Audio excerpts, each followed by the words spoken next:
ಅಂದ್ರೆ ನಿನ್ನೆ ನಿಮ್ಮ ವಿಡಿಯೋ ಪ್ರಕಾರವಾಗಿ ನಮ್ಮ ವರ್ಷನಲ್ಲಿ ಯಾವುದೇ ರೀತಿ ತಪ್ಪಿಲ್ಲ, 100% ಸರ್. ನಾನು 100% ಹೇಳ್ತೀನಿ, ನನ್ನ ಆತ್ಮಸಾಕ್ಷಿಯಾಗಿ ನಾನು ತಪ್ಪು ಮಾಡಿಲ್ಲ ಸರ್. ಈಗ ಫರ್ದರ್ ಫುಟೇಜ್ ಅಲ್ಲಿ ಯಾವುದು ಕೂಡ ನಿಮ್ಮ ವಿರುದ್ಧವಾಗಿಲ್ಲ, ಇರುವಂತ ಎಲ್ಲ ಸಿಸಿಟಿವಿ ಫುಟೇಜ್ ನಿಮ್ಮ ಪರವಾಗಿ ಸರ್. ಒಂದು ಹೇಳ್ತೀನಿ, ಅಲ್ಲಿ ಮಾತಿಗೆ ಮಾತು ಮಧ್ಯಾಹ್ನ ಅಂತ ಹೇಳ್ತೀನಲ್ಲ, ಆವಾಗ ಆಯಿತು ಸರ್, ಮಾತು ಬೆಳೀತು. ಯಾಕಂದರೆ ನನ್ನ ಮಗುನ ಹೊಡೆದಿದ್ದಕ್ಕೆ ನಾನು ಕೇಳಿದ್ದೀನಿ ಸರ್. ನಾನು ಕೇಳಿಲ್ಲ ಅಂತ ಮಾತ್ರ ಹೇಳಲ್ಲ ಸರ್. ಮತ್ತು ಇನ್ನೊಂದು, ನನ್ನ ಮಗಳನ್ನ ಕಳ್ಳಿ ಅಂದರು. ನಾನು ಆ ಹುಡುಗಿ ಜಾಗದಲ್ಲಿ ಬೇರೆ ಯಾರೇ ಇದ್ದಿದ್ರು, ಅಂದರೆ ನಾನು ಒಂದು ವ್ಯಕ್ತಿ ನಾನು ನಂಬಿದ್ರೆ ಆ ವ್ಯಕ್ತಿ ಪರ ನಿಂತ್ಕೊಳ್ಳೋ ಹುಡುಗಿ ನಾನು 100% ನಿಂತ್ಕೋತಿದ್ದೆ ಸರ್. ನಾನು ನಿಂತ್ಕೊಂಡೆ ಅವತ್ತು. ನಾನು ಅದು ಒಂದೇ ಕೇಳಿದೆ. ಆವಾಗ ಇವರು ಅಂದರೆ ಮಾತು ಬೆಳೀಲಿ ಸರ್. ಸರ್ ನಾನು ಒಪ್ಕೋತೀನಿ, ಮಾತಿಗೆ ಓಕೆ ಮಾತಾಡೋಣ ಸರ್. ಯಾರಿಗೂ ಹೊಡೆಯೋ ರೈಟ್ಸ್ ಕೊಟ್ಟಿಲ್ಲ ಸರ್. ಲೈಕ್ ಅವ್ರ ಅಪ್ಪ ಬಂದು, ಅವ್ರ ತಂಗಿ ಬಂದು, ನಾನು ಏನು ತಪ್ಪು ಮಾಡಿದ್ದೀನಿ ಅಂತ ಅವ್ರು ಬಂದು ನನಗೆ ಹೊಡಿತಾರೆ.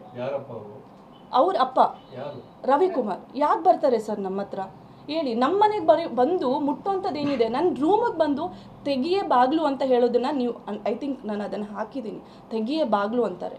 ಅವ್ರ ಮಗಳು ದುಣ್ಣ ಇಟ್ಕೊ, ಏನು ಸರ್ ಇದು? ನನಗೆ ಗೊತ್ತಿಲ್ಲ ಇವರು ಯಾಕೆ ಹೀಗೆಲ್ಲ ಒಂದು ಹೆಣ್ಮಗು ಬಗ್ಗೆ ಮಾಡ್ತಾರೆ ಅಂತ.